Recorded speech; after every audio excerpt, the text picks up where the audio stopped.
Pov Fitri, suamiku berdiri dan tertunduk. Apa yang kamu lihat tadi sayang? Tanyanya. Kamu sedang berpelukan dan berciuman dengan perempuan pelakor. Ceraikan aku sekarang mas. Teriakku. Sayang. Jangan begitu dong. Aku minta maaf. Tapi apa yang kamu lihat itu jangan disalah-artikan. Ucapnya membela diri. Apa yang disalah-artikan? Kamu sedang berciuman dengan Hot dan aku menyalah-artikan apa yang sudah aku lihat dengan mata kepalaku sendiri mas.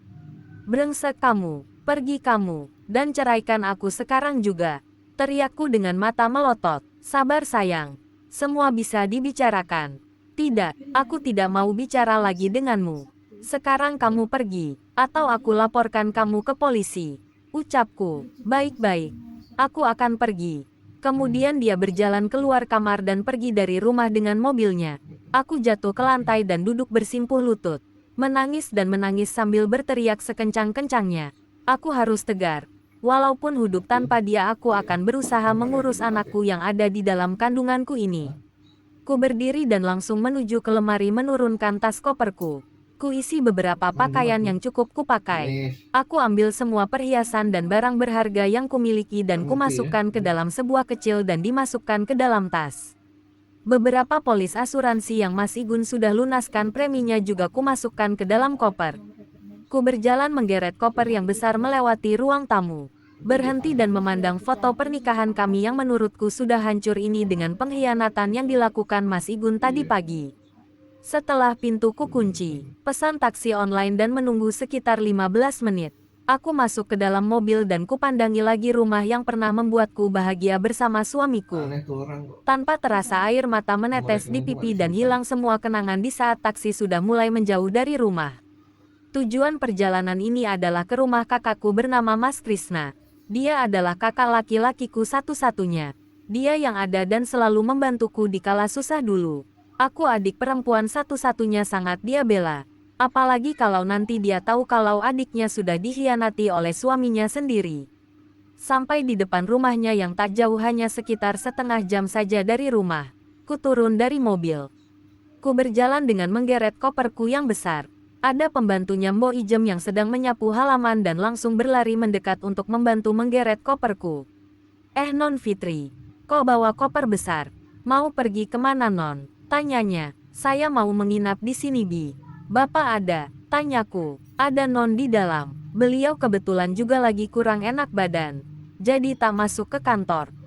Ya sudah Bi. Saya masuk ke dalam dulu ya. Ucapku. Baik non. Biar kopernya saya yang bawa. Ucapnya, ya terima kasih Bi. Aku tersenyum dan masuk ke dalam rumah yang besar dan mengucapkan salam. Assalamualaikum. Waalaikumsalam. Ada jawaban dari kakakku dan istrinya yang muncul dari kamar tidur mereka. Mereka kaget melihatku dengan koper yang sedang digeret oleh Bi Ijem. Fitri kamu sama siapa? Kenapa kamu bawa koper besar begini? Aku berlari memeluk Mas Krishna yang langsung dibalas pelukanku. Aku menangis di pelukannya. Sudah, ayo kamu duduk dulu. Berhenti menangis. Dia rangkul pundakku dan kami duduk di sofa. Aku masih terisak dan menghapus air mata yang memenuhi pipiku dengan tisu. Sudah kamu yang tenang dulu baru bicara, ucap Mas Krishna. Istrinya, Mbak Wati, duduk di sebelahku. Mas Krishna pindah ke sofa satu. Tak lama kemudian, sudah bisa cerita, tanyanya. Sudah Mas. Mas Igun selingkuh Mas. Aku mau cerai dan pisah saja dengannya. Ucapku, loh dia selingkuh sama siapa?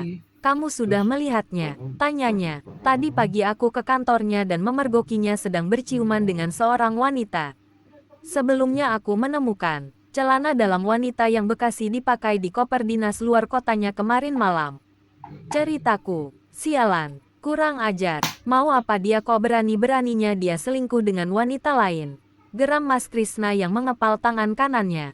Sudah Mas, semua kan bisa dibicarakan dengan baik-baik, sahut Mbak Wati. Enak aja, jelas-jelas dia telah memberikan luka di hati adikku. Kurang apa Fitri mengurusi suaminya? Geram Mas Krishna. Iya tapi bisa dibicarakan dengan Igun juga. Mas telepon dia. Kasih tahu kalau dia bisa ke rumah ini menjelaskan semuanya. Kalau memang dia memilih perempuan itu ya baru kita ambil tindakan. Timpal Mbak Wati. Ini sudah yang kedua kali Mas. Sebelumnya 2 bulan yang lalu dia juga pernah ketahuan olehku telah menjalin hubungan dengan seorang SPG rokok. Tapi akhirnya dia tinggalkan. Tapi sekarang saya tidak tahu dengan siapa dia berhubungan. Memang sebelumnya kamu curiga karena apa? Tanya Mbak Wati. Ya karena celana dalam itu. Dan setelah dia pergi ke kantor, ponselnya terjatuh di kamar. Ada telepon dari namanya Linda di layar ponsel Mas Igun. Aku terisak lagi. Mbak Wati mengelus punggungku untuk bersabar. Ya sudah kita minta penjelasannya saja. Aku akan telepon si Igun. Ucap Mas Krishna. Kemudian dia berdiri dan mengambil ponselnya yang ada di kamar. Mas Krishna duduk kembali dan memencet nomor HP Mas Igun. Tak lama kemudian tersambung. Halo, Igun. Nanti sore kamu ke rumah saya. Ucap Mas Krishna dengan nada ketus. Ya saya tunggu secepatnya atau kau akan menyesal nanti. Ucap Mas Krishna dan langsung mematikan ponselnya. Sudahlah Fitri, kamu istirahat saja di kamar tamu. Mah antarkan Fitri ke kamar tamu. Iya Mas. Ayo Fitri, kita ke kamar. Biar kamu bisa tiduran di sana. Iya Mbak, asteris. Sorenya kami sedang di teras rumah Mas Krishna. Kita berkumpul sambil minum teh. Ada mobil yang kulihat adalah mobilnya Mas Igun berhenti di depan pagar. Kulihat Mas Igun turun dan dari pintu mobil sebelah kiri turun ibu Mas Igun. Mas, ada Mas Igun dan ibunya datang. Ucapku. Dasar pengecut. Kalau apa-apa selalu bawa ibunya. Mas Krishna, Mbak Wati dan aku langsung berdiri menyambut kedatangan ibu dan Mas Igun. Assalamualaikum. Ucap Mas Igun yang menggandeng ibunya. Waalaikumsalam. Jawab kami. Ibu, aku mencium punggung tangan ibu mertuaku. Dia melengos saja tak mau menengok ke arahku. Kemudian aku mencium tangan suamiku.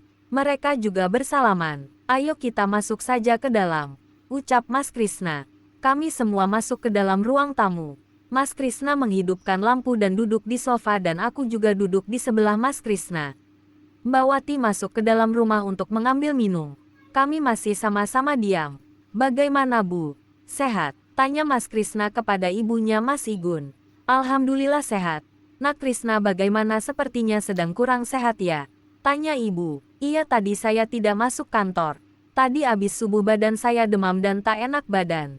Jadi saya istirahat saja di rumah. Jawab Mas Krishna. Iya istirahat saja. Mas Igun menundukkan kepalanya dari tadi.